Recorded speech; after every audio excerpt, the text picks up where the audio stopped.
Good evening, नमस्कार, स्वागत है आपका स्टडी IQ यूट्यूब चैनल पर। मैं वासु। हमारी चल रही थी 90 डेज के लिए रेलवे की सीरीज। इस सीरीज के अंदर हम कंप्लीट सिलेबस, मैथ्स का जो कंप्लीट सिलेबस है उसको कवर करेंगे 90 डेज में। पैटर्न अपना क्या है, कोई भी चैप्टर उठाते हैं, थ्योरी उस पर बेस्ड सवाल, फिर थ्योरी उस पर बेस्ड सवाल, हर चैप्टर को एकदम बेसिक से उठाया जाता है। तो यहां से अगर हम लोग बात करें इस सीरीज का, आज ये हमारा डे 11 है, 11वां लेक्चर आप इसे कह सकते हैं। इससे पहले 10 लेक्चर हो चुके हैं। मेंसुरेशन 3D को कंप्लीट करवा दिया गया है। ये परसेंटेज का अपना आखिरी सेशन होगा। कुछ बच्चों का ये डाउट चल रहा था कि सर मेंसुरेशन 2D क्यों नहीं करवाया। तो आपको मैंने कहा था कि ज्योमेट्री के जो सेशंस हैं, आप देखोगे 8 लेक्चर के आसपास आपको ज्योमेट्री करवाई जाएगी। तो उसमें ज्योमेट्री के साथ साथ ही आपका 2D का जो सेक्शन है वो कवर हो जाएगा। किन एग्जाम्स के लिए भाई ये हेल्पफुल है, तो अपना स्पेशल फोकस है इसके अंदर रेलवे की जो हमारी एग्जाम है, ये हमारा स्पेशल फोकस है। इसके अलावा अगर आप किसी स्टेट एग्जाम की तैयारी कर रहे हैं, ग्राम सेवक, पटवारी, जेल प्रहरी, कांस्टेबल, SI, जितनी भी एग्जाम, अगर उनके अंदर आपके सिलेबस में मैथ्स आता है तो बिल्कुल यहां पर वो मैथ्स कंप्लीट आपका कवर हो जाएगा। अब एक दो बातें और ले लेते हैं यहां से। एक दो बातें ये है कि कुछ स्पीड को लेकर इश्यू आ जाता है कई बच्चों को। जैसे मैंने शायद 1 या 2 दिन पहले मैंने स्ट्रीम के चैट को ऑब्जर्व किया, तो वहां पर कुछ बच्चे थे, वो बार बार कह रहे थे कि सर स्लो चल रहा है, स्लो चल रहा है, स्लो चल रहा है, फास्ट करो। तो मैं उन ज्ञानी बच्चों को एक बात तो ये कहना चाहूंगा कि YouTube आपको फैसिलिटी देता है 2x की। आप 2x तक किसी भी लेक्चर को सुन सकते हैं। मेरे ख्याल से हमारा जो सेशन रहता है वो 80 से 90 मिनट के अराउंड रहता है। 80 मिनट के आसपास का अपना ये सेशन रहता है। 2x पर करेंगे 40 मिनट में आपका कंप्लीट हो जाएगा। और 40 मिनट में अगर आप लगभग 20 सवाल कर लेते हैं तो मेरे ख्याल से उसमें कोई बुराई नहीं है। वो भी अगर आपको स्लो लग रहा है, इसका मतलब आपके अंदर कोई ना कोई दिमाग में तकनीकी गड़बड़ आ चुकी है, तो उसका सुधार करें। रीजन ये है कि आप ये चैप्टर भी देख रहे हैं, आपको ये स्लो भी लग रहा है, तो इसका मतलब आप अगर पहली बार देख रहे होते तो हर बात आपके लिए नई थी। इसका मतलब आपने कहीं ना कहीं से पहले आधा अधूरा पढ़ रखा है। कोई भी सवाल होती है उसकी हर डायरेक्शन को जज किया जाता है कि इस डायरेक्शन में क्या पूछता है, इस डायरेक्शन में आपसे क्या सवाल क्रिएट कर सकता है।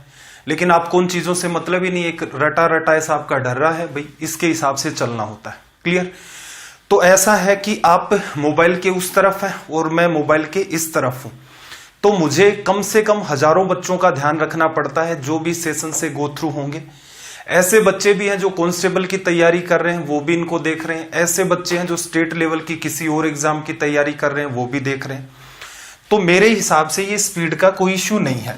और एक कॉमन बात और देखी मैंने कि 2-3 इतने बेवकूफ किस्म के बच्चे थे कि जैसे ही सवाल का लेवल हुआ तो फिर आगे उन्होंने कहना स्टार्ट कर दिया। वही बच्चे जो कह रहे थे ना बहुत स्लो पढ़ा रहे हो, वही बच्चे आगे जाकर के क्या कहना स्टार्ट कर देते हैं कि सर ये तो ऊपर से जा रहा है, अब स्पीड फास्ट क्यों कर ली इतनी। तो देखो आपके सामने ये प्रीमियर चल रहा है, ये एक कॉन्स्टेंट स्पीड से चलता है, इसके अंदर ना कुछ फास्ट है ना कुछ स्लो है। तो इन बच्चों का मेरे हिसाब से तो कुछ हो नहीं सकता है। रीजन ये है कि इनको वो चाहिए कि इसमें 10 टाइप के सवाल बनते हैं, 5 मेरे को आते हैं, तो जब 5 टीचर पढ़ाएगा उनको सुनेंगे नहीं, उसके साथ 2 या 3 पैटर्न और छूट जाएंगे, वो चलता है, कोई समस्या नहीं है। तो आप कुछ सुधार करें खुद के अंदर। 90 दिन का टारगेट है, तो मैंने पहले भी आपको कहा था कि जो रेलवे है हम लोग उसको फोकस कर रहे हैं, स्टेट लेवल की एग्जाम्स है उनको फोकस कर रहे हैं।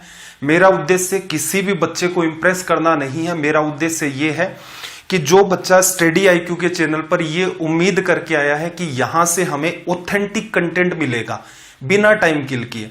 अब मैं उन बच्चों से ये बात और पूछना चाह रहा हूं कि कोई आदमी आपकी 10 मिनट बात करके आपका टाइम खराब कर देता है, और जब वो पढ़ाता है, जब चीख चीख करके चिल्ला चिल्ला करके पढ़ाना स्टार्ट कर देता है, तो आप जोर से बोलना या चिल्लाने वाली जो बात है उसे तो कहीं फास्ट नहीं समझ रहे हैं।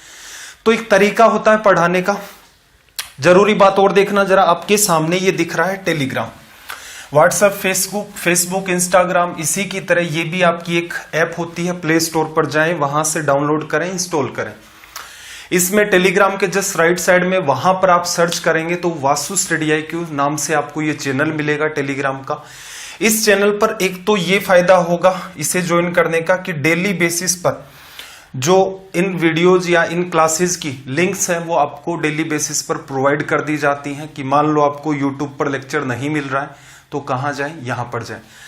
प्लस यहां पर आपको मिलती है पीडीएफ के अंदर भी एक अच्छा खासा सुधार करके दे रखा आपको, जो आपको कहीं नहीं मिलेगा। कि जितने भी सेशन चलाए, जितनी भी क्लासेस आपको पढ़ाई, मान लो आप सवाल देख रहे थे 5वीं क्लास के अंदर इश्यू आ गया, तो वहीं ऊपर जहां से क्लास 5 स्टार्ट हो रही है लिख रखा है कि click here to watch video class.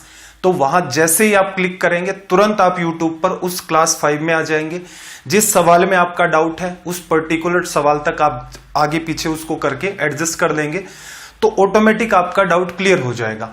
तो एक सहूलियत आपको ये भी कर रखी है। प्लस बीच बीच में मैं आपको नोट्स भी प्रोवाइड करवाता रहता हूं एग्जाम रिलेटेड, कि जैसे सीडीएस के बच्चे हैं तो वो इस पार्ट को थोड़ा सा स्पेशल फोकस कर लें, एसएससी वाले इसको फोकस कर लें, बैंक वाले इसको कर लें, तो ये सारा का सारा अपना पैटर्न चलता है। चलिए भाई, ये तो थी अपनी जरूरी बातें। तो थोड़ा सा चैनल पर आए, रीजन ये है कि एकमात्र ऐसा चैनल है जहां पर हो हल्ला करके नहीं पढ़ाया जाता, तो वो है सिर्फ और सिर्फ स्टडी IQ। तो यहां पर जैसे टीचर हैं वैसे ही बच्चे हमें चाहिए होते हैं जो शांति से पढ़ लें और ऑब्जर्व करते जाएं। और जिस बच्चे में 10 मिनट का भी पेशेंस नहीं है तो ऐसे बच्चों का तो क्या किया जा सकता है भाई। चलो सवाल पर आते हैं। एक शहर की जनसंख्या 8000 थी। एक वर्ष में पुरुषों की संख्या 10% तथा महिलाओं की संख्या 8% बढ़ जाती है, लेकिन कुल जनसंख्या 9% बढ़ती है, तो शहर में पुरुषों की संख्या क्या थी। इस सवाल को सोल्व करने का सबसे सटीक तरीका तो आपका होता है मिक्सचर चैप्टर भी हम लोग पढ़ेंगे। मिश्रण होता क्या है, जैसे एक तो सिंपल सा आपको पता है दूध और पानी, ये साफ समझ में आता है। एल्कोहल एंड वाटर, ये भी साफ समझ में आता है। लेकिन इसके अलावा भी शहर की जनसंख्या में कुछ पुरुष हैं, कुछ महिलाएं हैं। महिला और पुरुष को मिलाकर के शहर की जनसंख्या बनी है, तो ये पुरुषों और महिलाओं का मिश्रण हो गया। ऐसे ही लाभ या हानि पर वस्तुएं जब बेची जाती हैं तो कुछ वस्तुएं लाभ पर, कुछ वस्तुएं हानि पर, तो वो भी उनका क्या होता है, मिक्सचर। 2 कैटेगरी में डिवीजन हो गया, लाभ वाली वस्तुएं, हानि वाली वस्तुएं कंबाइंड करके बेच दिया तो मिश्रण बना। तो यहां से आप ऐसा लिख सकते हो कि शहर में आदमी और शहर में औरत।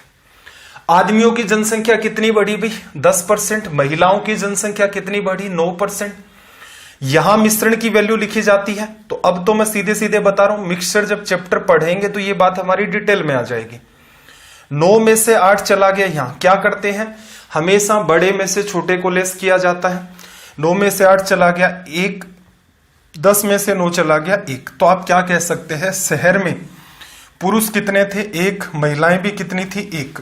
दोनों का एडिशन करोगे तो कुल जनसंख्या कितनी शहर की भाई, 2। 2 किसको बताता है, 8000 को।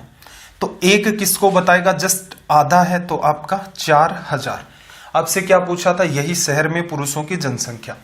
एक दूसरा मेथड और देख लो जिसमें कोई कंफ्यूजन नहीं होता है। क्या मान लो शहर में पुरुषों की जनसंख्या कितनी है, x।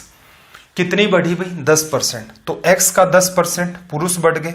महिलाओं को आपने y मान लिया, महिलाएं कितनी बढ़ी भाई, 8%। ये अलग से आपने काउंट किया पुरुषों को, ये अलग से आपने काउंट किया महिलाओं को, बढ़ी हुई जनसंख्या। अगर एक साथ मैं कहना चाहूं तो शहर में महिला और पुरुष कितने हैं भाई, x + y। और पूरों की जनसंख्या कितनी बढ़ चुकी है आपकी, 9%। तो यहां से आपका 9%, परसेंटेज यहां से कैंसिल आउट हो गया, सब में कॉमन है।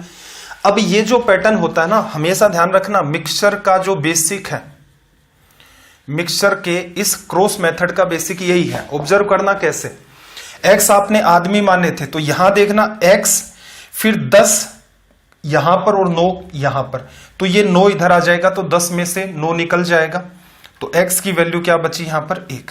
और इस साइड में देखना, ये 9y है, ये 8y उधर चला गया, y गुणा में 9 - 1 8। x/y आप यहां पर लिखेंगे तो 1:1, और x बराबर है y के, ये भी लिख सकते हैं। तो असल में ओरिजिनल पैटर्न तो आपका ये था, वहां से आपका ये वाला मिक्सचर का पैटर्न निकल के आया। ठीक है, 2 तरीके आपके संभव हैं, दोनों ही तरीके आपको आने चाहिए। दूसरा इसलिए आना चाहिए कि इसमें कोई कंफ्यूजन नहीं है। और मिश्रण वाली बात जिस बच्चे की क्लियर है, फिर वो इससे भी काम चला सकता है। अगले सवाल पर आ जाओ, अटेम्प्ट करो भी। Question number 166। सबसे पहला काम सवाल की लैंग्वेज को रीड करें।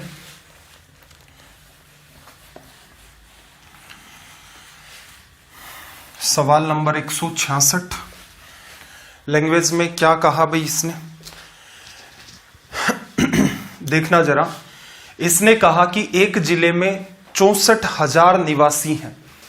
यदि जनसंख्या वृद्धि दर 2.5% 2.5 वार्षिक हो तो 3 वर्ष के अंत में जिले में कितने निवासी होंगे। तो देखो असल में आपको क्या करना है, पहले तो इसका हिसाब लगाओ।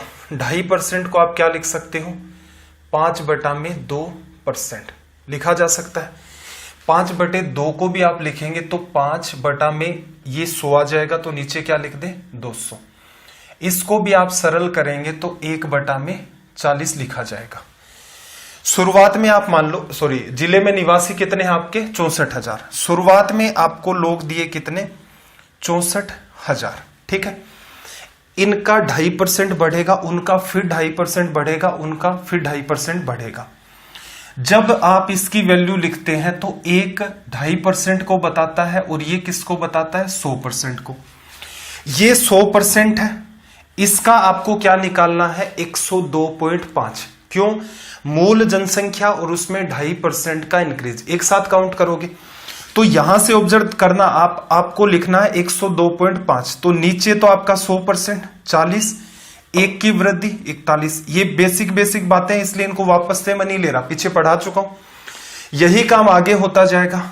41 में फिर 40, आगे फिर से देखोगे तो 41 में फिर से 40। 3 0 से 3 0 कैंसिल आउट हो गए, 4 4 4, 64 से 64। असल में आपका आंसर क्या आया 41 का क्यूब। आगे अब यहां से एक काम की बात ऑब्जर्व करना आप। एक तो तरीका है यूनिट डिजिट, इकाई का अंक। ये चैप्टर हम लोग पढ़ेंगे, वहां मैं इस बात को डिटेल में बताऊंगा। यूज कहां होता है इसका, यूज होता है इसका कैलकुलेशन को इंक्रीज करने में। कैसे भाई, इकाई का अंक निकालोगे तो 1 को 1 से गुणा किया, फिर उसको 1 से गुणा किया, इकाई का अंक 1 आएगा। कितने ऑप्शन में 1 है भाई इकाई का अंक, ऑप्शन सी में भी 1 है और ऑप्शन आपका डी में भी 1 है, लिखा जा सकता है। अब आपको सी और डी में से चुनना है, तो एक बात और भी होती है आपकी एक बात और होती है आपकी डिजिट सम। ये भी इंपॉर्टेंट बात है, इस पर अलग से ही लेक्चर बनाएंगे, लेकिन बात को समझना।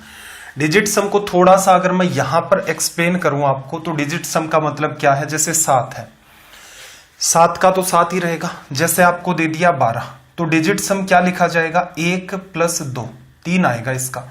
जैसे आपको कहा 2 3 7, इसका डिजिट सम 2 + 3 + 7, 7 3 10 2 12, 12 की वजह से 1 + 2, फिर से आप क्या बना लोगे 3। ये डिजिट सम होता है, क्लियर। तो असल में यहां पर देखना, ये डिजिट सम कितना भाई 5, बीच में गुणा का निशान, 4 और 1 फिर से 5, फिर 4 और 1 5, तो ये कितना आ गया 125। 125 को भी लिखो 5 2 7 और 1 8, डिजिट सम कितना आना चाहिए 8। ऑप्शन सी और डी को चेक करना है।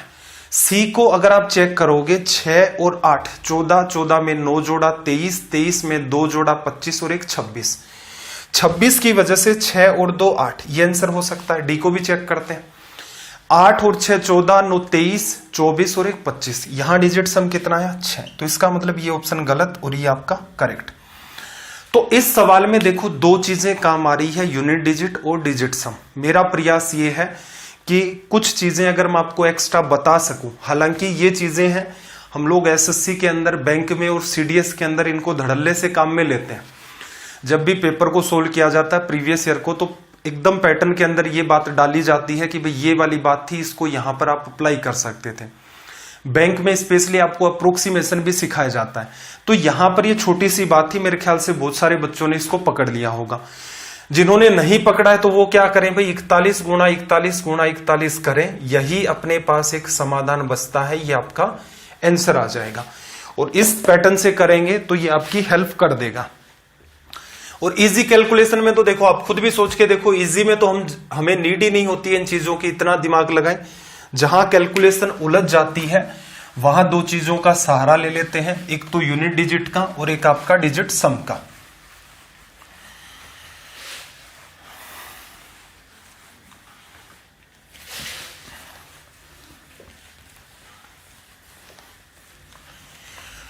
चलिए भाई 167 की बात कर लेते हैं। इसने क्या कहा, 2 साल पहले एक शहर की जनसंख्या 62,500 थी।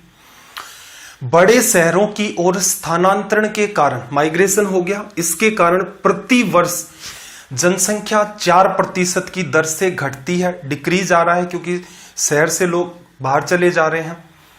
अब फिर देखना शहर की वर्तमान जनसंख्या कितनी है। 2 साल पहले कितनी थी भाई, 2 साल पहले थी 62,500।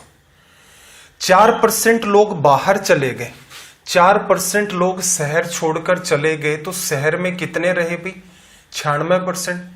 96/100 करोगे तो आपको पता है 4 से कट जाएगा, 24/25 लिखा जा सकता है। तो इसका मतलब ये जितनी भी जनसंख्या थी इसका 96% बचेगा, 24/25। अगले साल फिर देखना ये जितनी भी जनसंख्या है इसमें फिर से वही होगा, 4% लोग चले गए, 96% लोग आपके पास बचे। 2 साल पहले ये थी, आज की डेट में ये है। 25 गुणा 25 625, ठीक है। 24 गुणा 24, 24 का स्क्वायर 576 और आपके ये वाले 2 0। तो यहां से ये हमारा क्या निकल के आ गया, रिजल्ट। आसानी से आप डील कर सकते थे, कोई इश्यू नहीं है। ये छोटी छोटी बातें पहले भी आ चुकी हैं अपनी। 168 पर आ जाओ भाई, सवाल नंबर 168। लैंग्वेज को रीड करें, अगर अटेम्प्ट कर सकते हैं तो बहुत अच्छी बात है। स्टार इसलिए लगा लेना कि इस सवाल की लैंग्वेज कई बार कंफ्यूज कर देती है, और कंफ्यूजन ऐसा भी नहीं है कि वो कोई बहुत बड़ा है,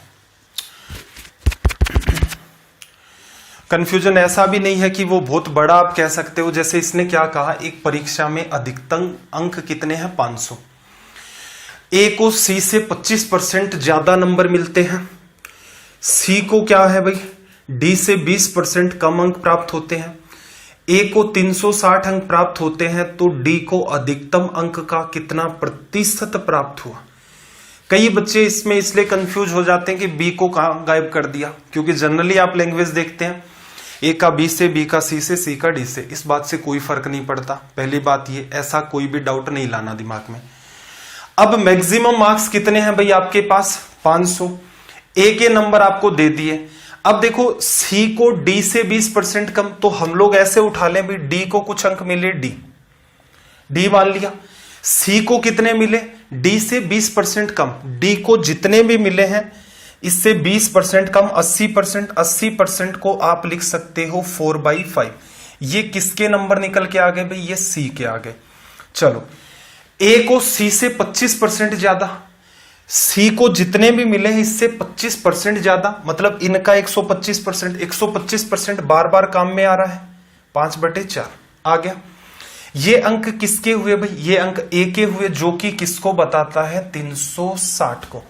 ये जो मार्क्स हैं आपको यहां दिख रहे हैं, ये किसके हैं, ए के। सरल करें, 5 से 5, 4 से 4, इसका मतलब डी के अंक भी कितने निकल के आए हमारे पास, 360। आपसे पूछा डी को अधिकतम अंक, जो कि कितना है, 500। 500 का कितना प्रतिशत है, तो 500 के आधार पर बता रहे हो, भिन्न आपने बना ली, फ्रैक्शन आ गया, गुणा कर दो भाई 100 से, 100 से गुणा कर दिया। डिवीजन करोगे 5 का 7 बार और 2 बार, तो यहां से रिजल्ट क्या आ गया आपका, 72%। क्लियर है। मेरे ख्याल से इस लैंग्वेज पर भी अलग टाइप से सवाल हो चुका है, तो यहां कोई समस्या नहीं आ रही होगी। मैंने आपको पहले भी कहा था कि हर एक लैंग्वेज पर मैं आपको 4, 5 या 6 के आसपास सवाल डील करवा ले जाऊंगा। बात इसी वजह से इधर उधर की नहीं करते हैं। शुरुआत में प्लान ये था कि 1 ही घंटे आपकी क्लास चलेगी, ठीक है। अब आपको ये लगता है कि पता नहीं, मतलब कुछ बच्चे किस डायरेक्शन में सोच लेते हैं। मुझे ये लगा कि बहुत सारे लोग, बच्चों के लिए ये एक तरीके से एग्जाम जिंदगी मौत का सवाल हो जाता है। कैसे भाई, मान लो किसी का आखिरी चांस है, या अगले 2 साल के अंदर उसकी डेट है वो ओवर हो जाएगी, तो फिर वो क्या करेगा, रेलवे में नहीं लग पाएगा। अगर उसका मैथ्स इंग्लिश अच्छा नहीं है तो फिर एसएससी, और एसएससी की भी एक बात बताऊं, उसकी जब रेलवे में ही डेट आउट हो रही है, इसका मतलब एसएससी में भी हो जाएगी। फिर उसके पास ऑप्शन बचते हैं स्टेट एग्जाम के। तो इसीलिए मैंने क्या किया, अब तक के आप सेशंस देखोगे, हर सेशन लगभग आपका 1.25 घंटे का चल रहा है। शुरुआत में तो मैंने इतना ही कहा था कि आपको मैं लगभग 100 घंटे से ज्यादा 100 आवर्स प्लस में आपको ये सिलेबस करवा दूंगा। लेकिन अभी क्या कर रहा हूं मैं, जैसे जैसे क्वेश्चंस हो रहे हैं कि ये प्लान कर लिया कि इतना इतना कंटेंट तो एटलीस्ट बच्चे को करवाएं, कि कंटेंट ऐसा भी नहीं है कि बहुत एक्सट्रीम ही आपको पढ़ा ले गए कि जिससे आप एग्जाम तक उन चीजों को कवर ही ना कर पाए। तो कंटेंट आपके पास एकदम वैलिड सा ही रहेगा। हमने मेंसुरेशन 3D के 100 सवाल कर दिए, 3D के मेरे ख्याल से सफिशिएंट है। 80 के आसपास परसेंटेज में सवाल हो जाएंगे, तो इनसे आपका काम चल जाएगा। तो हो सकता था कि भाई मैं अगर अपनी ही सोचता, स्टडी IQ अपने हिसाब से सोचता, तो क्या करते सर, 50-55 मिनट तक सेशन लो, बस चलाना ही तो हमें 1 घंटा टाइम ही तो पास करना है। तो ऐसा भी कर सकते थे, 50-55 मिनट के सेशन आपके चलते रहते, आप भी खुश हो जाते, इधर उधर की बात करते, 2-4 नकली सवाल रख देते आपके सामने, आपसे भी सोल्व हो जाते, और वो मैं तो माइंड में भी करवा देता, आपके अंदर एक खुशी रहती। लेकिन नहीं, एग्जाम का जैसा पैटर्न है उससे लेवल बूस्ट करके हमें पढ़ना है, जिससे सिलेक्शन हो। तो आई होप इस बात को आप अंडरस्टैंड करते हैं। तो 169 में देखना इसने क्या कहा, एक शहर की जनसंख्या 64,000 है और यह प्रतिवर्ष 10% बढ़ जाती है। 3 वर्ष के बाद शहर की जनसंख्या क्या होगी? एक सिंपल सी बात बताओ भाई, 64,000 आपके पास ये पॉपुलेशन है, पहले साल इसका 110%, फिर जितनी आएगी उसका 110%, फिर जितनी आएगी उसका 110%। 110% क्या होता है? 11/10, और ये 3 बार चलेगा। तो आपका मन करे तो इसका क्यूब भी कर दो, ऐसा भी हो सकता था। ये 10 गुणा 10 गुणा 10 1000 है, 3 जीरो आपके कैंसिल आउट हो गए। यहां से आपके पास क्या बचा भाई? 64, और गुणा में 11 का क्यूब कितना होता है भाई? 1331।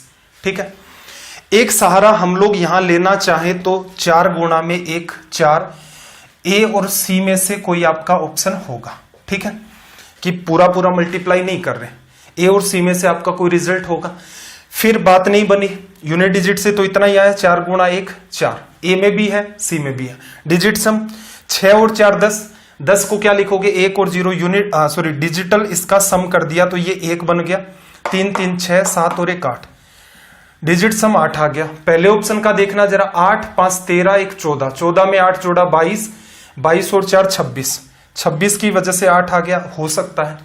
अगला भी चेक कर लो, 8 2 10, 11, 11 में 9 जोड़ा 8 जोड़ा आपने, तो आपका आ गया 19 और 4 23, 23 की वजह से 2 और 3 5। तो इसका मतलब ये आपका ऑप्शन करेक्ट है, और ए यहां से आपका क्या बन गया? रिजल्ट। ठीक है, इस बात का विशेष ध्यान रखना। यूनिट डिजिट नाम से तो मैं आपको जो चैप्टर है नंबर सिस्टम का वो करवाऊंगा। डिजिट सम जो है मैंने एक प्रयास किया है कि आई होप उस चीज को समझ ले, जैसा पिछले सवाल में, पिछले या उससे पिछले सवाल में करवाया था, उस चीज को लिख लिख करके देख लेना। छोटे छोटे एग्जाम्पल ही ले लो, कौन कहता है, जैसे आप मान लो 17 को 13 से गुणा कर देंगे। ठीक है भाई, तो यहां से कितना आएगा? 17 गुणा 3 51, 17 और 5 आपका कितना हो गया भाई? 22 आ गया। डिजिट सम यहां से चेक करोगे, 2 2 4 और 1 कितना आ गया? 5, 7 और 1 ये 8 है, 3 और 1 ये 4 है, 8 गुणा 4 32 है, 3 2 5 है। तो देखो बैलेंस होता है ना लास्ट के अंदर, तो इसका सहारा लेते हैं। इसमें कई सारी चीजें और भी हैं, तो जब ये चैप्टर आपका वैसे कैलकुलेशन का है, अभी के लिए एक बार के लिए इतना टाइम भी नहीं है कि मैं आपको ये सारी चीजें एक ही साथ डिलीवर कर दूं। रेलवे के हिसाब से अपना काम दौड़ जाएगा। प्रयास मेरा ये रह रहा है कि अगर आप कुछ, जो बच्चा सीख भी चुका ऑलरेडी, वो भी अगर छोटे मोटे कुछ सुधार कर सकता है इतनी सी चीजों को देख करके, तो बिल्कुल सुधार करें। ये चीजें काम कहाँ आती हैं? जब हम लोग एकदम फंस जाते हैं कैलकुलेशन में। कुछ जगह तो यूनिट डिजिट के अलावा लास्ट के 2 डिजिट का जो कॉन्सेप्ट है वो भी एक्सप्लेन किया जाता है, रीजन कैलकुलेशन थोड़ी फास्ट बने। ठीक है, इन सारी चीजों के ऊपर अभी हम लोग बात नहीं करेंगे, वरना अपना जो चैप्टर चल रहा है उसकी डायरेक्शन चेंज हो जाएगी। 170 पर आ जाओ भाई, क्वेश्चन नंबर 170।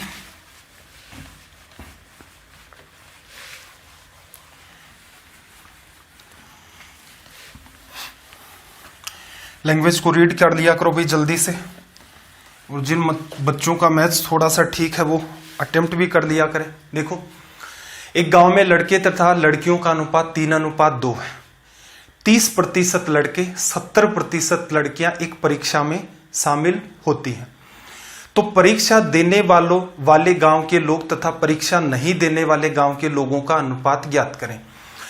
आपका मन करे, जैसे यहां पर इसने क्या कहा भाई, बॉयज वर्सेस गर्ल्स, लड़के और लड़कियों का अनुपात 3 कितना है 2, कि गांव में अगर 3 लड़के हैं तो 2 लड़कियां हो गई। अब आपको पता है बॉयज का 30% निकालना है, गर्ल्स का 70% निकालना है। अगर आप इसमें कंफर्ट फील करते हैं 3 और 2 को लेकर, चल लो। कंफर्ट नहीं फील करते हैं तो इसको 30 बना लो भाई, इसको 20 बना लो। क्यों किया? ताकि हमारी जो कैलकुलेशन है वो क्या हो जाए, इजी। ठीक है भाई, चलो अब हमें बात किसकी करनी है, परीक्षा देने वाले गांव के लोग तथा परीक्षा नहीं देने वाले। ये वो लोग हैं जो एग्जाम की बात चल रही है यहां पर, ऐसे लोग जो एग्जाम देते हैं और ऐसे लोग जो एग्जाम नहीं देते, इनका रेशियो बताना है। अब एक एक करके मैं बात उठाता हूं। 30% जो लड़के हैं वो परीक्षा में शामिल होते हैं। लड़के कितने थे भाई, लड़के थे 30 का 30% निकालोगे, 30 गुणा 30% की वजह से बटा में 100, तो 2 जीरो गायब कर देगा, 3 गुणा 3 9। 9 लड़के परीक्षा देते हैं तो कितने परीक्षा नहीं देंगे, 9 को हटा दो यहां से, 30 में से 9 चला गया, 21 नहीं देंगे। लड़कियों की बात कर लेते हैं, 70%, 20 का 70%, 2 जीरो 1 जीरो, इसका 1 जीरो 70 का गायब कर दिया, 7 गुणा 2 14। 14 गर्ल्स एग्जाम देती हैं, टोटल कितनी है 20, तो कितनी ने नहीं दिया भाई, 20 में से 14 ने एग्जाम दिया तो 6 ने नहीं दिया। 9 और 14 आपका कितना हो गया 23, 21 और 6 आपका क्या हो गया भाई 27। ये होती है सवाल को इजी करने का एक आपका तरीका। इस पैटर्न से आप डील करें, आपके सवाल इजी वे में। किसी का मन करे कि सर मैं कंफर्ट हूं इन चीजों के साथ, 3 और 2 के साथ, बिल्कुल वो 3 और 2 को अप्लाई कर दे, उससे भी उसका रिजल्ट आ जाएगा। सवाल नंबर 171 की तरफ मूव करते हैं। 171 लैंग्वेज को रीड करो भाई। क्वेश्चन नंबर 171,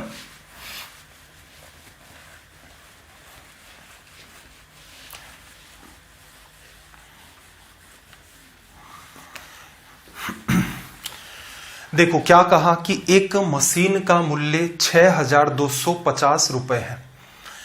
पहले वर्ष मूल्य 10%, दूसरे वर्ष 20% तथा तीसरे वर्ष में 30% घटता है, तो 3 वर्ष के बाद मशीन का मूल्य क्या होगा। सिंपल, इससे सिंपल और क्या होगा भाई, एक ही लाइन वाले तो सवाल होते हैं। मशीन का जो मूल्य है वो कितना है 6250, ये ओरिजिनल वैल्यू। पहले साल के बाद क्या होगा, रेट 10% गिर जाएगी, तो 10% कम हो गया, मूल्य बचा कितना 90%, तो 6250 का 90% कितना आ गया 9/10 कर दो। अब मशीन का ये मूल्य रह गया। अगले साल क्या कमी होगी 20% की, 20% चला गया, कितना बचा 80%। 80% क्या लिखोगे भाई यहां से 4/5। अब 2 साल के बाद मशीन की कीमत ये रह गई। तीसरे साल 30% घटा, 30 की कमी 70% रह गया। 70% को क्या लिख सकते हो 7/10। ठीक है भाई, चलो 1 जीरो से आपका 1 जीरो यहां पर कैंसिल आउट हो गया। इसको थोड़ा सा और सिंप्लीफाई करें, 2 से काट दोगे यहां पर 5 बार, 5 गुणा 5 25 और 25 गुणा 25 625 लिखा जा सकता है। 2 गुणा 25 50, 9 गुणा 7 आपका 63, जीरो तो है ही है। 5 गुणा 3 15, 5 गुणा 6 30 और 1 आपका 31। मशीन की कीमत रह गई 3150 रुपए। अपना ऑप्शन सी क्या हो गया करेक्ट। इनमें देखो एक समस्या, चलो वो मैं बता ही देता हूं। कई बच्चे क्या कलाकारी दिखाते हैं, 10% गिरा, 10 से मूल्य 9 हो गया, फिर वो लिखते हैं मूल्य 5 से 4 हो गया, मूल्य 10 से आपका 7 रह गया। ये पैटर्न है। फिर ऊपर नीचे गुणा करते हैं, फिर कंपैरिजन करते हैं एक वैल्यू। देखो समस्या कोई भी नहीं है, आपको हो सकता है ये बात अलग लग रही हो, मुझे ये दोनों बातें सेम लग रही हैं। ठीक है, बस अगर ये पैटर्न आप लेते हो तो ये मान के चलो कि आप लगभग 30 से 40% टाइम बचा लोगे। इसमें अगर आपको 20 सेकंड लगते हैं तो ये मान के चलो ये विद इन 15 सेकंड में हो जाएगा। अगर आपको यहां 30 सेकंड लगते हैं तो ये मान के चलो ये इस पैटर्न से सवाल 20 सेकंड में ही हो जाएगा। इसीलिए मैंने ऐसी कोई भी आपको अभी तक सवाल करवाए, कोई भी वाहियात बात नहीं की। रीजन, आप इसको रिप्रेजेंट करते हैं, मल्टीप्लाई करते हैं, कंपेयर करते हैं, इतने में आपका टाइम बहुत ज्यादा किल हो जाता। बात ये भी यही है और बात ये भी यही है, बस आपकी नजर है। तो इस पैटर्न को ही हमेशा प्रीफर करेंगे। हाँ, वो देखने में क्या लगता है कि कई बच्चे जैसे मैथ्स में नए होते हैं तो वो देखते हैं अच्छा गुरुजी ने तो ये चमत्कारिक पैटर्न बता दिया। अरे वो चमत्कारिक नहीं है, वो सबसे वाहियात पैटर्न है, उसमें टाइम बहुत ज्यादा किल हो रहा है। हाँ, अपने पास कोई समाधान ही नहीं होता तो विचार करते, लेकिन अगर ये पैटर्न बन रहा है तो याद रखो ये तो बनना ही बनना है। चलो भाई, 172 का रिजल्ट बताना जल्दी से रीड करके। सवाल नंबर 172, रिजल्ट बताओ भाई जल्दी से कमेंट करके कि इसका रिजल्ट क्या होगा। 172 में कहा क्या है इसने आपको, इसने आपको कहा एक विद्यालय में, एक स्कूल है, उसमें एक वर्ष 10% छात्र बढ़ जाते हैं, दूसरे वर्ष 10% छात्र घट जाते हैं और यह क्रम चलता रहता है। यदि वर्ष 2000 में छात्रों की संख्या में वृद्धि हुई हो तो 2003 में छात्रों की संख्या 2000 की तुलना में वृद्धि या कमी का प्रतिशत ज्ञात करें। ठीक है, अब देखना 2000 के अंदर क्या हुई वृद्धि। 2000 में आपके छात्र कितने हो गए भाई, x। ठीक है, अब क्या हुआ, 2000 में वृद्धि हुई 10%, 110% लिखोगे, 110% क्या हो गया भाई 11/10। अब 2001 के अंदर मामला क्या होगा भाई, 10% गिरेगा, 90% लिखोगे, 9/10। 2002 के एंड तक की बात कर ले हम लोग, 2002 तक के एंड की बात करें, फिर बढ़ेगा 10%, 110% निकालोगे। 2003 का जो शुरुआत है उसके अंदर छात्र इतने हो जाएंगे। एक तो इस सवाल की जो लैंग्वेज होती है वो बड़ी टिपिकल होती है, उलझा देती है बच्चे को। वर्ष 2000 में छात्रों के अंदर वृद्धि उसने बताई, एक्स आपने 2000 में छात्र लिए, एंड के अंदर कितने छात्र हो गए। देखो इंपॉर्टेंट बात यह है 2000 वर्ष के शुरू में ये छात्र थे, ठीक है, तो वर्ष के अंत में कितने हो जाएंगे भाई, ये वर्ष 2000 के अंत में हो जाएंगे। और आप इसी को क्या कह सकते हो कि ये 2001 के शुरू के स्टूडेंट हैं। बस ये बच्चे, मुद्दा ये नहीं है कि कोई सोल्व करता है या नहीं करता, आप उस बच्चे से रीजन पूछ लो ऐसा क्यों किया। तो मैं आपको ये कहना चाह रहा हूं 2000 के शुरुआत में इतने स्टूडेंट थे, 10% का इंक्रीज हो गया। ये बात आप ऐसे भी कह सकते हो 2000 के अंत में स्टूडेंट, या फिर एक दिन आगे जैसे आप बढ़ाओगे 2000 के अंत से तो 2001 के शुरुआत के अंदर, तो दोनों ही बातें सेम है। ये आपको पता होनी चाहिए, यहां पर बच्चे को कंफ्यूजन होता है। ठीक है, 2003 के अंदर, तो इसने ये तो कहा ही नहीं है कि 2003 के अंत में, तो इसका मतलब 2003 जब स्टार्ट हुआ तो आप ये भी कह सकते हो जो बच्चे 2002 के अंत में थे वो के वही है। 2000 के शुरुआत में, 2000 के अंत में, या 2001 के शुरुआत में। अब मैं इस लैंग्वेज को ऐसे भी डील कर सकता हूं, ये बच्चे 2001 की शुरुआत में हुए, ये वाले बच्चे 2002 की शुरुआत में हुए, और ये वाले बच्चे 2003 की शुरुआत में हुए। ये मैंने अमूमन ऑब्जर्व किया ऑफलाइन के अंदर, बच्चे को जब रीजन पूछ लेते हैं, इवन दो टेस्ट में उसको सवाल दिया जाता है वो सही भी कर देता है, कोई बुराई नहीं है उसमें। बस एग्जामिनर थोड़ा सा समझदार हो जाए इस सवालों को पूछने में, तो आपके नॉलेज को, आपका जितना नॉलेज है उसके थ्रू वो आपका सवाल गलत करवा सकता है। तो लैंग्वेज क्लियर होना जरूरी है, बाकी कुछ है नहीं। आप क्या कर लो भाई, x अपॉन में y ले लो, ये कितना बन गया 1000, और ये 11 गुणा 11 कितना हो गया भाई 121। 121 को 9 से करोगे, 9 गुणा 1 9, और 121 12 गुणा 9 108 लिखा जा सकता है। स्टूडेंट कितने थे भाई, स्टार्टिंग के अंदर 1000 थे, बाद में कितने हो गए 1089। 89 का इंक्रीज हुआ किसके बेसिस पर, 1000 के बेसिस पर, प्रतिशत में बदलना है गुणा 100। 10 का डिवीजन 8.9%, क्या है ये वृद्धि। एक दूसरा तरीका और भी होता है, क्या, अगर आप इसके आधार पर तुलना कर रहे हो, रिजल्ट प्रतिशत में चाहिए, तो कोई ऐसा पैटर्न फॉलो कर दो जिससे ये 100 बन जाए।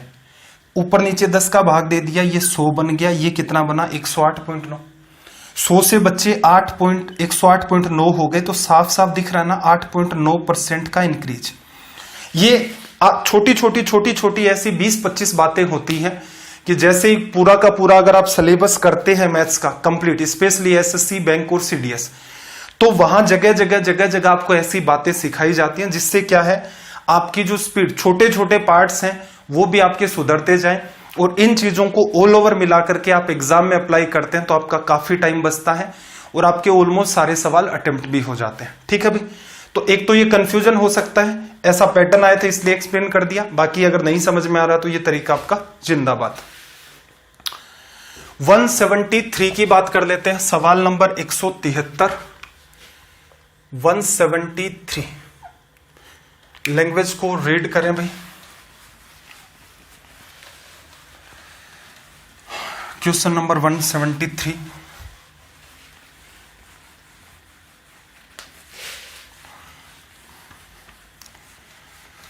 देखना क्या कहा। कोई व्यक्ति अपनी आय का 70% भाग खर्च कर देता है, जितना भी कमाए 75 खर्च कर दिया। आय 20% बढ़ गई, खर्च भी 10% बढ़ जाता है, तो बचत में कितने प्रतिशत की वृद्धि हुई। देखना, असल में देखा जाए तो आप क्या कह सकते हो, किसी आदमी की आय, इनकम अगर आप रिलेट करवाना चाहो तो आप लिख सकते हो व्यय प्लस आपकी बचत। ये बहुत ही बेसिक सी बात है। आय बराबर आपका एक्सपेंडिचर और आपकी सेविंग। ठीक है, यूज करने का आपका अपना तरीका है कि आय में से व्यय घटा दिया तो बचत आएगी, आय में से बचत को घटा दोगे तो आपका व्यय आ जाएगा। एक्सपेंडिचर और सेविंग को ऐड कर दोगे, इनकम आ जाएगी। ठीक है, अब इन सवालों को डील करने की अप्रोच देखना। सवाल आसान है, बस तरीका आपको थोड़ा सा समझना है। पहले मैं मान लेता हूं आदमी कितने रुपए कमा रहा था भाई, 100 रुपए, खर्चा कितने का, 75 रुपए का, तो बचत ऑटोमेटिक कितने की हो गई, 25 रुपए की। लिखा जा सकता है, सवाल की लैंग्वेज में साफ साफ लिखा है। 100 रुपए कमाए, ये आपने मान लिया, 75% खर्च कर दिया, 75 रुपीज खर्च किए, बचत कितने की, 25 की। अब देखना आय कितनी बढ़ गई, 20%, तो 100 का 20% निकालोगे तो कितना आएगा, 20। आय आपकी कितनी हो गई, 120। एक साथ भी आप लिख सकते हो 120, लेकिन आपको अलग अलग ही पढ़े रहने देना है। रीजन, अगर आप ऐसे लिखोगे 120 फिर इसके हिसाब से दिमाग लगाओगे तो कैलकुलेशन बढ़ती है। यही पैटर्न आपको फॉलो करना है जिससे आपका काम आसान हो। कैसे होगा अभी बताते हैं। 100 पहले कमाता था, आज की बात करें तो 20 रुपए एक्स्ट्रा और कमाने लग गया। खर्चा भी 10% बढ़ गया, 75 का 10%, 75 डिवाइड बाई 10 करोगे तो खर्चा कितना बढ़ गया, 7.5। बचत कितनी बढ़ी भाई, तो देखो पिछला जब पैटर्न आप फॉलो करते हैं तो कई बच्चे क्या करते हैं, इसको 120 बना लेते हैं। 75 में 7.5 जोड़ा, 82.5 हो गया। 120 में से 82.5 लेस करेंगे, वो कुछ आएगा, 25 के साथ उसका डिफरेंस लेंगे, रिजल्ट देगा। अब मुझे कॉमन सेंस लगा के बताओ, पहले वाली बात तो बैलेंस है ही, 100 रुपए कमाए, 75 खर्च कर दिए, 25 की बचत हो गई। आज जेब में 20 रुपए एक्स्ट्रा आ रहे हैं, ऊपर वाली बात तो बैलेंस चली रही है। जेब में आपके पास ये पैसा एक्स्ट्रा आ रहा है, आपने ये एक्स्ट्रा खर्चा कर दिया 7.5 का, रुपए कितने आए, 20 रुपए, खर्च कितने कर दिए, 7.5, कितने बचे हुए हैं, 12.5। ये आपकी क्या है, एक्स्ट्रा सेविंग, और ये आपका क्या है, एक्स्ट्रा एक्सपेंडिचर, और ये एक्स्ट्रा आपकी इनकम। तो कुल इनकम 120 है, कुल खर्चा इसका ये है, कुल बचत इसकी ये वाली है। आपको जोड़ के नहीं लिखना, एज इट इज ये फॉर्मेट फॉलो करना है। तो अब उसने आपसे क्या पूछा, बचत कितने प्रतिशत बढ़ गई, तो देखना भाई 25 रुपए कमाता था और आज 25 रुपए की बचत करता था, आज उसकी बचत कितनी हो गई, पहले के कंपैरिजन में 12.5 ज्यादा।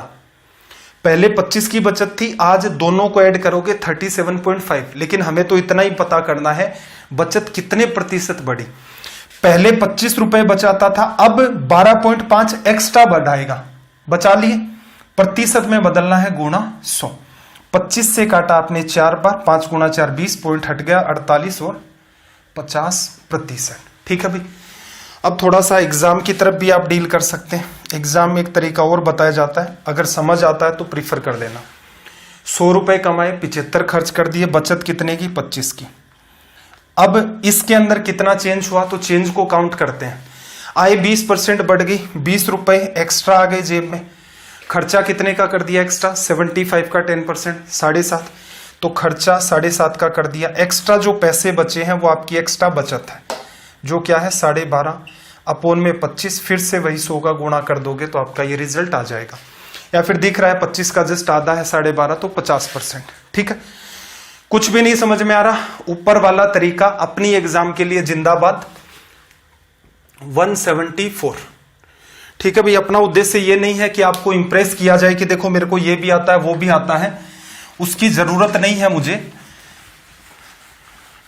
मुद्दा है कि आपकी जो एग्जाम है उसके हिसाब से आपको कुछ ऐसा रिलेवेंट कंटेंट पढ़ाया जाए जो एग्जाम के ओरिएंटेड हो, तरीके ऐसे सिखाएं जो एग्जाम के से रिलेट करते हो आपके, कि वहां पर आप ना तो उनको भूलोगे, सीधे सीधे अप्लाई कर लोगे, दिमाग में चीजें कैसे करनी है कुछ कुछ पार्ट में प्रयास कर ही रहा हूं, साथ साथ में वो सीख सकते हैं, तो बहुत अच्छी बात है। 174 देखना क्या कहा, लोकल ट्रेन के दैनिक टिकट का मूल्य 50 रुपए है। कि लोकल ट्रेन में अगर आप हर रोज सफर करेंगे तो हर रोज 50 रुपए देने पड़ेंगे। मासिक पास, मंथली जो पास है उसका मूल्य 1125 है। यदि मैं मासिक पास खरीदता हूं और एक महीने में 30 दिन यात्रा करता हूं तो मेरी बचत कितनी होगी? देखो, अगर वो 50 रुपए का पास खरीदता और हर रोज ही उसको खरीद के यूज करता तो उसे कितने रुपए खर्च करने पड़ते भी? 1500 रुपए। ये उसका क्या हो जाता है? एक्चुअल खर्च, अगर वो ऐसा करता तो। लेकिन उसने क्या समझदारी दिखाई कि 1125 रुपए का एक पास ले लिया, 30 दिन उससे सफर करेगा। तो अगर ये काम नहीं करता तो 1500 रुपए देने पड़ते, उसने ये काम कर दिया तो इसका मतलब इसकी जेब में कुछ पैसा बचेगा। अब ये बचा हुआ पैसा दिख नहीं रहा है वैसे, लेकिन इसको ऐसे सोच के देखो, वो हर महीने हर रोज 50 रुपए देता, 30 दिन तक देते रहता तो 1500 रुपए लगते। पहले महीने मान लो उसने डेली टिकट ली, अगले महीने उसने पास ले लिया, तो साफ साफ समझ आ रहा है ना कि 1500 रुपए लगने होते हैं, लेकिन 1125 में काम चल गया। बचत कितने की हुई भाई? यहां से बचत की बात करें तो अंतर लिख दो, कितना आ गया आपका? 375। 75 जोड़ोगे 1200, 300। ठीक है, 375 की बचत किस पर भाई? 1500 पर। ओरिजिनल पैसा तो यही लगना था, प्रतिशत में बदल देते हैं गुणा 100। 15 का डिवीजन करोगे, 15 2 30 और 15 5 75। ये लो आपका रिजल्ट हो गया। आप थोड़ा सा दिमाग लगाते, सारी चीजें आपकी आंखों के सामने हैं, तुरंत के तुरंत आप इसे अप्लाई कर सकते थे। 175। पेशेंस बनाए रखें, पेशेंस बनाएंगे तभी बात बनेगी। रीड करो भाई लैंग्वेज को और अटेम्प्ट कर सकते हो पैरेलल में तो बहुत अच्छी बात होगी। और अगला चैप्टर अगली क्लास के अंदर आपको वैसे भी पता है, मेरे ख्याल से आपको जो पीडीएफ दे रखी होगी उसमें क्या बताया था, शायद मेरे ख्याल से बोर्ड मास होगा, तो वो चैप्टर हम लोग डिस्कस करेंगे। देखना जरा 175 में क्या कहा, एक परिवार में चावल, मछली, तेल पर खर्च का जो अनुपात है वो कितना है? 12:17:3। इन वस्तुओं के मूल्य 20%, 30% और 50% बढ़ गए, तो इन वस्तुओं पर होने वाले खर्चों में कितने प्रतिशत की वृद्धि हो जाएगी? देखो, आपको 3 वस्तुएं दे दी, एक पर वो 12 रुपए खर्च करता है, एक पर आपका वो 17 रुपए खर्च करता है और एक पर वो 3 रुपए खर्च करता है। अब देखो, 12 का 20% निकाल सकते हो क्या? 17 का 30 निकाल सकते हो क्या? 50 का 3 का 50% निकाल सकते हो क्या? अगर निकाल सकते हो तो अच्छी बात है, नहीं निकाल सकते तो हर एक के साथ एक एक जीरो लगा लो, मेरे हिसाब से निकाल दोगे। तो यहां पर देखना जरा, कुल खर्चा कितने कर रहा था वो? 12 रुपए यहां, 17 यहां, 3 यहां, 17 और 3 20 और 12 32। शुरुआत में उसका खर्च कितना था भाई? 32 रुपए का।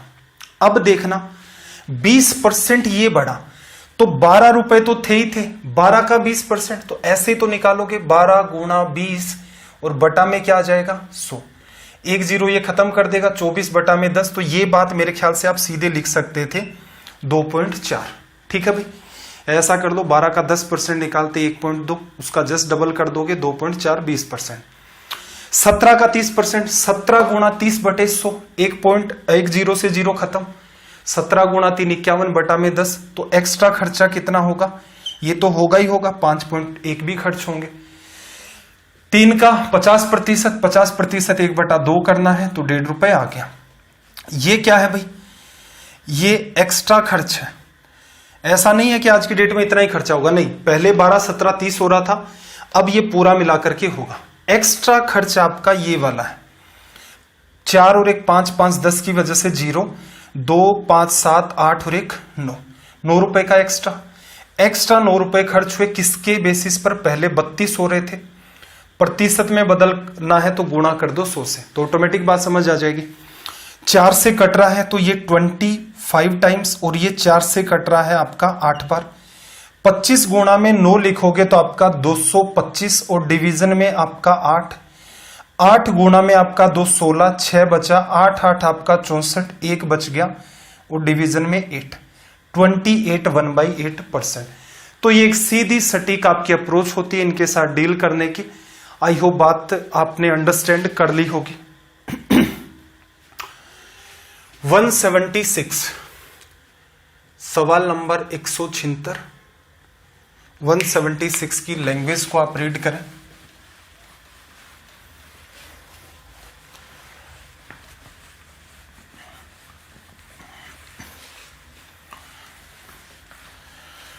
इजी सा पैटर्न है आपका, एक बार के लिए अटेम्प्ट करके देखोगे क्या, या किसी बच्चे की बात बनी कि यह सवाल कैसे आपका डील होगा। देखना जरा इसमें क्या कहा इसने कहा कि राम के खर्च और बचत का अनुपात 5:3 है। आय 12% बढ़ जाती है, खर्च आपका 15% बढ़ जाता है, तो उसकी बचत कितने प्रतिशत बढ़ेगी। सेम वो की वो बात है, राम ने कुछ पैसा कमाया, उसकी इनकम, उसने कुछ खर्च कर दिया, उसके बाद भी पैसा बच गया, वो उसकी बचत। खर्च कितना किया है, साफ साफ बताया, 5 रुपए खर्च किए, बचत कितने की है, 3 रुपए की, तो कमाए कितने हैं भाई, 8 रुपए। अब अगर आप यहां कंफर्ट हो कि 12% आय बढ़ी, 8 का 12% आप निकाल सकते हैं तो अच्छी बात है। करना क्या है, 8 गुणा 12%, 12 गुणा 8 96% की वजह से डिवीजन में 100, तो कितना आ जाएगा भाई, 0.96। इस बार क्या हुआ है, राम को 8 रुपए तो मिल रहे ही थे, उससे 12% ज्यादा, मतलब उसे अब 8.96 रुपए मिलेंगे। मैंने आपको पीछे भी कहा है कि इसको ऐड करके नहीं लिखना है, ऐड करके 8.96 लोगे, इसका मतलब आप खुद के दुश्मन बन गए हैं, आप खुद के लिए कैलकुलेशन बढ़ा रहे हैं। अगली बात, खर्च 15% बढ़ गया, 5 का 15%, 5 गुणा 15/100, 75 डिवाइड बाई 100 कितना आ गया भाई, 0.75। 0.96 जेब में एक्स्ट्रा आया, 0.75 खर्च कर दिया, तो इसका मतलब बचा हुआ पार्ट किस में जाएगा, बचत में। डिफरेंस कितने का भाई, 96 और 0.75 का डिफरेंस निकालोगे तो दिख रहा है साफ साफ 0.21 का लिखा जा सकता है। तो ये उसकी एक्स्ट्रा इनकम है, ये उसकी एक्स्ट्रा एक्सपेंडिचर है, ये उसका एक्स्ट्रा सेविंग है। उसकी बचत कितने प्रतिशत बढ़ जाएगी, पहले बचत 3 की करता था, अब 3 + 0.21 कितनी बढ़ गई, 0.21% में बदलना है, गुणा 100, 100 का गुणा पॉइंट गायब, 21 डिवाइड बाई 3, तो रिजल्ट कितना आ गया भाई, 7 लिखा जा सकता है। कोई तनाव नहीं लेना, एग्जाम में कैसे करते हो भाई, बचत कितने की दिख रही है आपको, साफ साफ 3 रुपए की बचत दिख रही है। कमाए कितने, 5 3 8, 8 का 12%, 0.96 एक्स्ट्रा आ गए, इसमें से खर्च को घटा दें, 5 का 15%, 0.75 प्रतिशत में बदलना है, गुणा 100, 100 का गुणा करोगे हट गया, 21/3 7%। अब वो तो आपकी समझ है कि आप कितना कैप्चर कर रहे हो। अब आपको मेरे ऊपर विश्वास करना ही होगा। रेलवे के जो बच्चे हैं और स्टेट लेवल की एग्जाम्स की जो बच्चे तैयारी कर रहे हैं, वो इन चीजों पर ज्यादा फोकस करें, ठीक है। ये इंप्रेस करना, ये करना, वो करना, एसएससी को और बैंक को पढ़ाते हुए बहुत टाइम हो गया। लगभग टाइम ये मान के चलो 90% जो पढ़ाई लिखाई करवाई है वो उन्हीं बच्चों को करवाई है, एसएससी के, सीडीएस के, बैंक क्लर्क के, बैंक पीओ के। तो मुद्दा ये हो गया, आप इन चीजों को अंडरस्टैंड करें, क्योंकि मैंने पेपर देखे, बहुत सारे पेपर देख चुका हूं मैं रेलवे का, सीरीज स्टार्ट करने से पहले भी मैंने देखा, फिर से उससे पहले तो कोई भी एग्जाम कंडक्ट होती है तो कोई स्टूडेंट भेज ही देता है, मंगवा भी लेते हैं कि आप अपना पेपर सेंड करना, जिससे एक आइडिया लग जाए कि भाई कोई नया टाइप का सवाल आया है तो उसको इंक्लूड करना है, तो तुरंत के तुरंत टाइपिस्ट को बोलो, वो डाल देता है। ठीक, तो इसका मतलब आपकी जो एग्जाम है, आपका जो ऑल ओवर टाइम का हिसाब किताब है, वो ऑब्जर्व किया तो मैंने यही बात पाई कि भाई जो बच्चा इन चीजों को सीख भी लेगा उसका भी काम चल जाएगा, वो सारे के सारे सवाल अटेम्प्ट कर सकता है। हो सकता है इस चीज को सीखने में तनाव आ जाए, अब ये सिखाने की कोशिश तो मैं कर ही रहा हूं साथ में।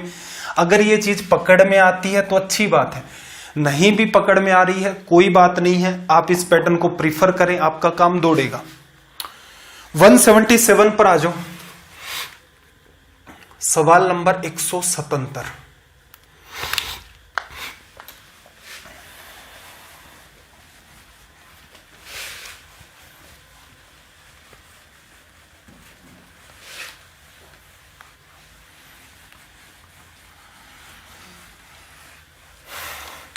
वन 177 में देखना क्या कहा कि चीनी के मूल्य में 10% की कमी होने के कारण एक व्यक्ति 270 रुपए में 1 केजी चीनी अधिक खरीद पाता है। प्रति केजी चीनी का आरंभिक मूल्य क्या है?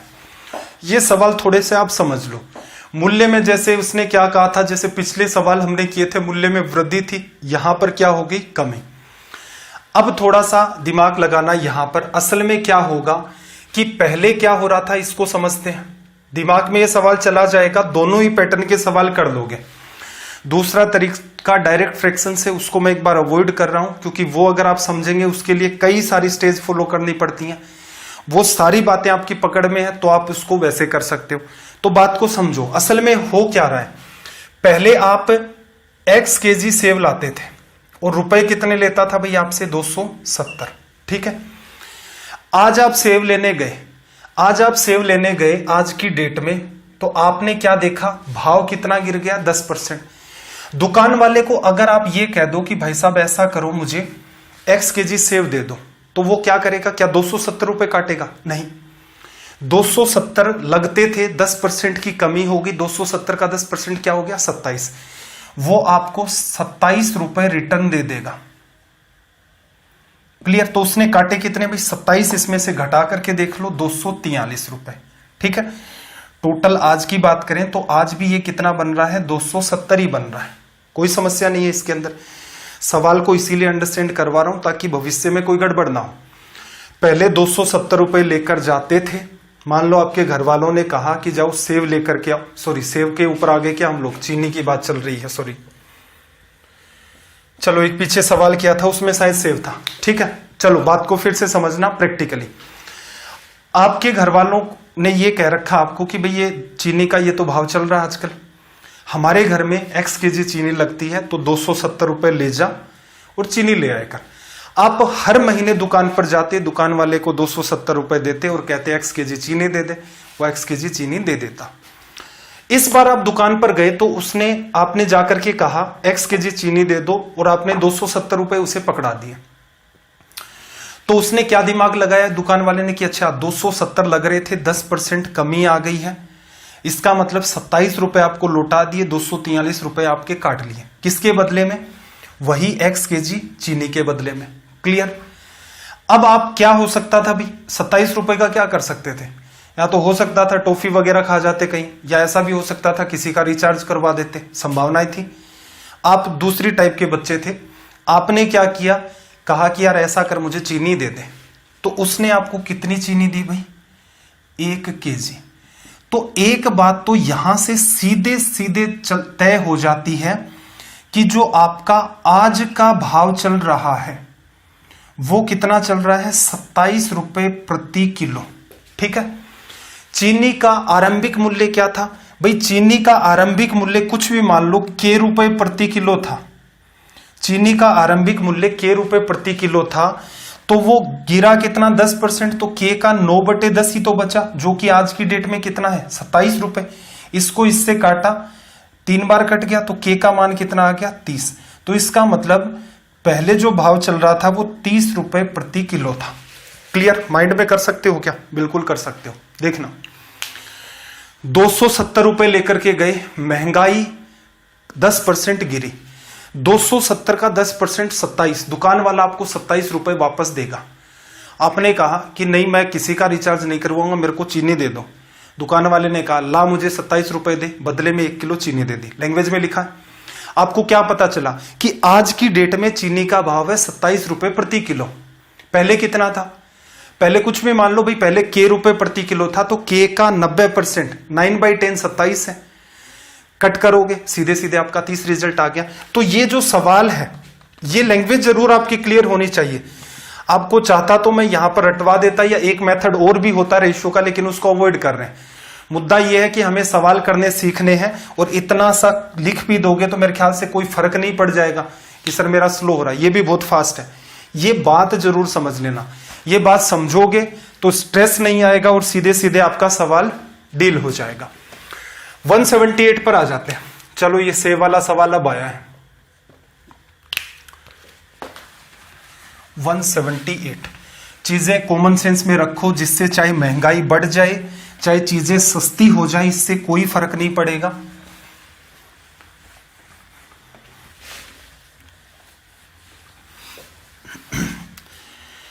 देखना फिर समझना अंडरस्टैंडिंग के हिसाब से। सेव की जो कीमत है, 10% की कमी के कारण एक व्यक्ति 54 रुपए में 10 सेव अधिक खरीद पाता है। तो कमी के बाद प्रति दर्जन सेव की कीमत ज्ञात करें। अब सिंपल सी बात है भाई, आप 54 रुपए, फिर से मैं वही अंडरस्टैंड करवा रहा हूं, आप 54 रुपए लेकर के जाते, इसके बदले में आपको एक्स सेव मिलते। इस बार आप 54 रुपए लेकर के गए तो आपको पता चला कि महंगाई जो है वो 10% कम हो गई है। तो 54 के 2 टुकड़े कर दो, एक तो 5.4 रुपए और एक जो भी है इसका रिमेनिंग, जिससे क्या है दोनों जुड़ करके 54 बन जाए। ठीक है, इसको निकालने की नीड नहीं होती है। महंगाई 10% गिर गई। अगर आप दुकान वाले से एक्स सेब ही मांगते तो वो इतना पैसा लेता, आप उसे 54 रुपए पकड़ाते। महंगाई 10% गिर गई है, चीजें सस्ती हो गई। 54 का 10% 5.4 आपको उसने पकड़ा दिया, एक्स केजी सेब दे दिए और रिमेनिंग पैसे काट लिए, काम खत्म। आपने कहा ऐसा करो, मैं ईमानदार आदमी हूं, मुझे इनके भी सेब दो। तो उसने कितने सेब दिए? 10 सेब अधिक। तो इसका मतलब आज की डेट में इसके बदले 5.4 रुपए देते हो तो कितने सेब मिलते हैं आपको? 10। एक सेब की कीमत कितनी भाई? 10 सेब की कीमत 5.4। एग्जाम में वैसे सवाल यहां से स्टार्ट हो सकता था, फिर से समझना। 54 रुपए लेकर के गए, 10% महंगाई गिरी, 5.4 रुपए तुरंत दे दिए। आपने कहा नहीं मेरे को सेब चाहिए, तो उसने 10 सेब आपको बदले में दिए। 10 सेब की कीमत 5.4, एक सेब की कीमत बटा में 10। लेकिन इसने क्या कहा? प्रति दर्जन सेब की कीमत, एक दर्जन में कितने भाई? 12। देखो 10 का भाग दे दोगे, ये हट जाएगा, पॉइंट यहां लग गया। 12 गुणा में पॉइंट, 1 मिनट, क्या गड़बड़ की हमने? गड़बड़ नहीं किया। चलो 12 गुणा 4 48, 12 5 60 और 4 64। 2 प्लेस छोड़ करके पॉइंट लगा दो, ये आपका रिजल्ट हो गया। तो एग्जाम में देखो कोई तो तुक्का नहीं मारा, कोई रेशो के चक्कर में नहीं पड़े, हालांकि तरीका होता है वो भी एक। तो आपके ये चीजें कॉमन सेंस में चली जाएंगी। ऊपर वाला अंडरस्टैंड है, आपका अंडरस्टैंडिंग है कंप्लीट। आप चीजों को समझेंगे, आपके लिए रास्ते ऑटोमेटिक खुलते जाएंगे। मैथ्स टफ किन के लिए है तो ध्यान से देखना। अगर आप, मैं जो आपको रास्ता बता रहा हूं उस रास्ते पर चल रहे हैं तो मैथ आपके लिए टफ है। कैसे? मान लो ये चैप्टर अपना चला कोई परसेंटेज में आपको 20 ट्रिक लिखवा दी गई। ऐसे सवाल आएंगे ये ट्रिक, ऐसे सवाल आएंगे ये ट्रिक, 20 लिखवा दी। ऐसे ही हम लोगों ने अर्थमेटिक में 12-13 चैप्टर कवर किए, हर एक में 20, 10, 15 ट्रिक आपको लिखवाई गई। तो मान लेते हैं ये 200 ट्रिक हो गए। इतनी याद रख पाओगे? और ट्रिक नहीं याद रखनी है सिर्फ आपको ये भी ध्यान रखना कि ऐसे सवाल में ये लगता है। तो ट्रिक तो है नहीं कुछ, असल में वो ट्रिक ना होकर के वो क्या है? फॉर्मूला। अब फॉर्मूला कोई कहते फॉर्मूला याद रखना है तो बच्चा टीचर को इस निगाह से देखता रहे, कौन से जमाने की बात कर रहा है, ऐसे ही तो देखते हैं। जबकि मुझे एक बात बताओ, ज्योमेट्री है, जैसे फॉर्मूले याद करने हैं, ट्रिग्नोमेट्री है याद करने हैं, अलजेब्रा a+b का होल क्यूब याद करना। लेकिन नहीं, कोई आपको ये कह दे कि ट्रिक और लिखवा फॉर्मूला दे और फिर आप खुश हो जाएं कि चलो अच्छी बात है, ये टीचर भला तो है, कम से कम फॉर्मूले नहीं लिखवा रहा, ट्रिकी लिखवा रहा है, तो मेरे ख्याल से आपसे महामूर्ख आदमी कोई होगा नहीं। क्योंकि रीजन ये है कि आप में तो वो कॉमन सेंस ही वो डेवलप नहीं हुआ जिससे आप जज कर सकें कि सही क्या है गलत क्या है। कोई आपको कहे 5 सेकंड में करवा दूंगा, आप तुरंत भागना स्टार्ट करते हो, ओहो 5 सेकंड में। कभी शांति से जो कह रहा है आपको कि मैं सवाल 5 सेकंड में खत्म करवा दूंगा, जब वो सॉल्यूशन करना स्टार्ट करे उसका टाइम नोट करना और उस टाइम का 1/4 कर देना। ठीक है, 1/4 इसलिए कर देना, रीजन क्या है, बच्चे को जैसे समझाना भी पड़ता है, ठीक। या फिर ऐसा छोड़ो, वो उसने जो आपको समझाया वैसा का वैसा आप बिना बोले टाइमर लगा के सोल्व करना स्टार्ट करो। क्या सवाल 5 सेकंड में हुए और मुझे बताना कि ये चैप्टर था सर, इसमें इतने सवाल। या फिर ऐसा कर दो, आप एक सीजीएल का पेपर उठा लेना या रेलवे की तैयारी कर रहे हो रेलवे का, उसको लगा लेना, जैसे 30 सवाल मिले, 30 × 5 150, 10-10 सेकंड उनकी रीडिंग की, तो कुल मिलाकर के ये पेपर आपका 8-10 मिनट में हुआ क्या सोल्व। नहीं हो रहा है, इसका मतलब मूर्खताएं करना छोड़ो, सटीक चीजों पर आओ। ट्रिक जैसा कुछ भी एग्जिस्ट नहीं करता है। ट्रिक मतलब फॉर्मूला लिखवाया जाएगा, ट्रिक का नाम दिया जाएगा, 5 सेकंड ऊपर लिखा जाएगा, आपको चाहिए यही। जो बच्चे पढ़ाई लिखाई का नाटक करते हैं उनको टीचर भी वही चाहिए जो पढ़ाने का नाटक करते हैं। जिनको पढ़ना है तो उनको टीचर भी ऐसा ही चाहिए जो पढ़ा ले जाए। इसलिए मेरा इंटेंशन क्या, मैंने आपको कभी कहा ही नहीं, मैंने कहा अर्थमेटिक आपका कंप्लीट कॉमन सेंस है, चीजों को कॉमन सेंस में डालते जाओ, कुछ भी याद नहीं रखना पड़ेगा, छोटी छोटी बातें जैसे जैसे बोल रहा है लिख रहे हैं, सोल्व कर रहे हैं। चलिए भाई, आई होप बात अंडरस्टैंडिंग में आ गई होगी। क्वेश्चन नंबर 179, सवाल नंबर 179। पीछे ये सवाल वैसे तो हो चुके हैं, इस टाइप का सवाल नहीं हुआ था तो इसको देख लेते हैं। पिछले सवालों में क्या हो रहा था भाई, जितना खर्चा है पहले हो रहा था उतना का उतना बाद में। अब इस बात को करना जरा, पीछे जो तरीका बताया था वो तो होगा ही होगा। क्या करोगे, पहले परिवार 100 रुपए का खर्चा करता था, महंगाई 30% बढ़ गई, आज की डेट में अगर उतना ही खर्चा आपको करना, मतलब उतना ही उपभोग अगर आप चीनी का करना चाहते हैं तो आपको 130 रुपए देने पड़ेंगे। लेकिन क्या कर रहा है भाई, ये जो परिवार है ये क्या करेगा, 10% से, सवाल क्या था, चीनी के मूल्य में 30% की वृद्धि हो गई, यदि वह केवल 10% से बढ़ता है तो खपत में कितने % की कमी। 100 रुपए में कुछ आपकी खपत थी, अगर आज आप 130 रुपए देते हो तो वो की वो खपत आपकी मेंटेन होगी। लेकिन क्या किया जा रहा है कि भाई नहीं, खर्चा जो है सिर्फ 10% बढ़ा सकते हैं, 100 का 10%। पहले 100 खर्च कर रहे थे, आज 110 रुपए ही खर्च कर सकते हैं। यहां जितनी खपत हो रही थी, अगर 130 रुपए दोगे तो उतनी की उतनी खपत यहां होगी। आप कितना देना चाह रहे हैं, 110। कितने रुपए का सामान कम देगा भाई, 20 रुपए का। तो 20 रुपए में कितना सामान आया, 130 के आधार पर देखोगे और इसी को प्रतिशत में बताना है। सोल्व कर दो, 200 में 13 का भाग दिया, 13 का भाग 20 में एक बार, 7 बचा, 13 5 65, पॉइंटों में दे रखा है 5 बचा, 13 × 3 39। एक ही ऑप्शन आ रहा ना, ये लो ऑप्शन बी। ये आपका हो गया रिजल्ट। तो यहां से देखना भाई, ये हमारा मेंसुरेशन 3D चैप्टर था, 6 lecture complete, percentage 5 lecture complete, total मिलाकर के 179 क्वेश्चंस हैं। बुक कौन सी आपको प्रीफर करनी है हर सेशन में नहीं बताऊंगा, पीछे बताया जा चुका आपको कि ये वाली बुक प्रीफर कर देना एक सेशन में। तो इसका मतलब अगर आप सिंसियर स्टूडेंट हैं तो हर सेशन को देखते हैं, और सिंसियर नहीं है तो कोई फर्क ही नहीं पड़ता पढ़ें या ना पढ़ें। तो ये आपका हो गया पार्ट 2 चैप्टर। कल की क्लास में नया चैप्टर स्टार्ट करेंगे।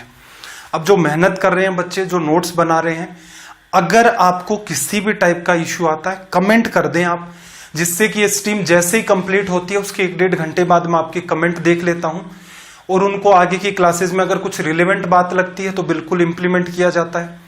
डाउट ग्रुप आपको बता रखा है, आप धड़ल्ले से वहां पर आप अपने डाउट पूछ सकते हैं। आपका दिन रात सब मंगलमय हो। मिलते हैं अगली क्लास में। जय हिंद, जय भारत।